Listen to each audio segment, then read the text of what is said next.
Hi, my name is David. Today we're going to do a Redux tutorial on freeCodeCamp, define a Redux action. So previously we learned about Redux store, and that's going to contain all the state. And now we're going to learn about action. And what the action is a JavaScript object, first of all. And then what it does is that it tells Redux store what the action you want. You can think of it as a messenger, as this example says, the message that you want to send to the Redux store.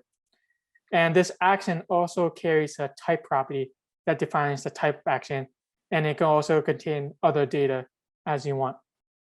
So for this exercise, it wants us to write out Redux action by simply declaring an object with a type property.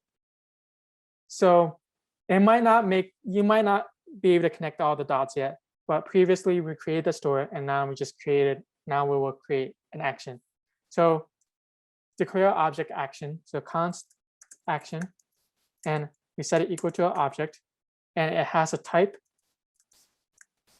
of login, and that's it. And we're going to later define how this action ties in to the store.